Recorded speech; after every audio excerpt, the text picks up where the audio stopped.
అపోస్తల కార్యములు 2:17లో దేవుని యొక్క వాక్యము మనకు వివరిస్తూ ఉంది. మనుష్యులందరి మీద నేను నా ఆత్మను కుమ్మరించదను.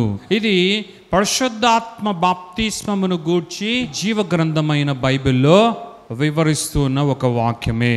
రక్షింపబడిన ప్రతి ఒక్కరు కూడా యేసుక్రీస్తునందు విశ్వాసముంచి యేసుక్రీస్తును సొంత రక్షకుడుగా అంగీకరించిన ప్రతి ఒక్కరు కూడా పరిశుద్ధాత్మలోనికి బాప్తిస్మము పొందాలి అని యేసుక్రీస్తు స్వయముగా వివరించడం జరిగింది. ఇదే అధ్యాయము 1వ వచనము 5లో 8లో ఆయన చక్కగా వివరిస్తూ ఉన్నాడు.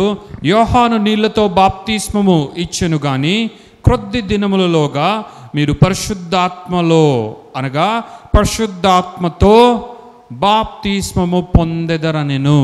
ఇది యేసుక్రీస్తే చెప్పిన వాక్కు.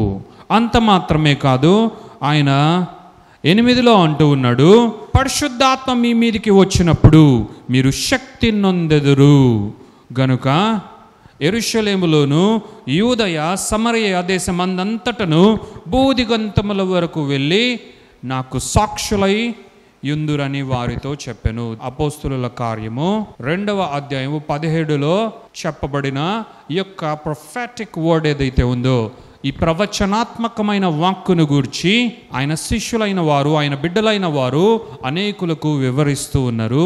అయితే దీనిని ముందుగానే ఆయన శిష్యులకు యేసయ్యే స్వయంగా ప్రకటించాడు. ఆయన అంటూ ఉన్నాడు, పరిశుద్ధాత్మ బాప్తిస్మము మీరు పొందుకోవాలి. యోహాను నీళ్లతో బాప్తిస్మం ఇచ్చాడేమో, కానీ మీరు అగ్నిలో బాప్తిస్మము పొందాలి. అనగా పరిశుద్ధాత్మ బాప్తిస్మమునే యేసుక్రీస్తు అగ్నిలోనికి బాప్తిస్మము అని చెప్పడం జరుగుతూ ఉంది. అప్పుడు మీరు శక్తితో నింపబడతారు.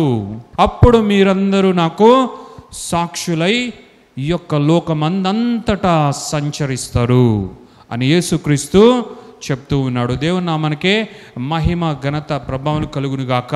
ఈ వాక్యే ఇక్కడ యోవేలు రాసిన ఈ యొక్క ప్రవచనముగా 2:17లో మనం చూస్తూ ఉండగా, ఇది కొంతమందికే కాదు, శిష్యులకు మాత్రమే కాదు, శిష్యులందరికీ యేసుక్రీస్తు చెప్పి, మీరు యెరూషలేము మేడగది పైకి, యెరూషలేములో ఒక గృహంలోని మేడగది పైకి వెళ్ళి మీరు కనిపెట్టుకొని ఉండండి, పరిశుద్ధాత్మ మీ మీదికి దిగివచ్చులాగున మీరు కనిపెట్టుకొని ఉండండి అని ఎవరితో అయితే చెప్పారో, ఎవరికైతే ఇది వివరించబడడం జరిగిందో వారు ఇంకొంతమందికే ఈ పరిశుద్ధాత్మ బాప్తిస్మము, పరిశుద్ధాత్మలో బాప్తిస్మము అని అనుకోవడము రాంగ్. ఇది అప్పుడున్న శిష్యులకు, ఆయనతో పాటు కొంతమందికి, తర్వాత కొంతమందికి, ఈ దినములలో అక్కడక్కడ కొంతమందికి మాత్రమే అనుగ్రహింపబడిన తండ్రి అయిన దేవుని యొక్క వాగ్దానమైన పరిశుద్ధాత్మ దేవుని యొక్క బాప్తిస్మము కాదు. ఇది మనుషులందరిపై కుమ్మరింపబడుటకు వాగ్దానము చేయబడిన బాప్తిస్మమే పరిశుద్ధాత్మ బాప్తిస్మము. యేసుక్రీస్తే దీన్ని అందరికీ కూడా వివరించాడు. యేసుక్రీస్తు మాత్రమే కాకుండా తన ప్రవక్త కూడా ఇంకా యేసుక్రీస్తు పుట్టక ముందే ఈ భూమిపైన ఆయన ప్రవచించడం జరిగింది. మనుష్యులందరిపైన నా ఆత్మను కుమ్మరిస్తాను అని, ఇదిగో సృష్టికర్త అయిన దేవాతి దేవుడు, తండ్రి అయిన దేవాతి దేవుడు వాగ్దానం చేస్తున్నాడు. అది నా నోట ప్రవచనముగా ఆయన ప్రవచింపచేస్తూ ఉన్నాడు.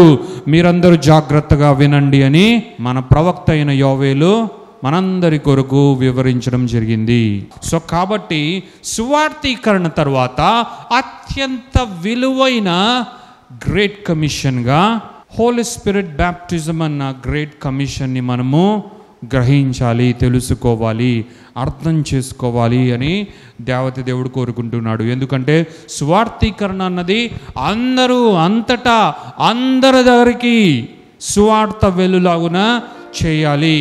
ఏ విధముగా వివరించాలో అన్నదాన్ని కూడా వివరించి అందరూ దీన్ని చేయాలని దేవత దేవుడు కోరుకోవడం జరిగిందో, అలాగే పరిశుద్ధాత్మ బాప్తిస్మము అన్నది కూడా అందరికీ చేరాలి. ఇది అందరికీ ఇవ్వబడిన వాగ్దానము, ఇది అందరికీ బహుమానముగా ఇవ్వబడిన ఆత్మ యొక్క వాగ్దానము. ప్రతి ఒక్కరూ పరిశుద్ధాత్మ శక్తితో నింపబడి దేవుని యొక్క ప్రభావమును అనుభవించాలి అని మన తండ్రి అయిన దేవుడు, మన యేసయ్య పరిశుద్ధాత్మ దేవుడు కోరుకుంటూ ఉన్నారు. దేవునికే మహిమ ఘనత ప్రభావములు కలుగునుగాక. హల్లెలూయా.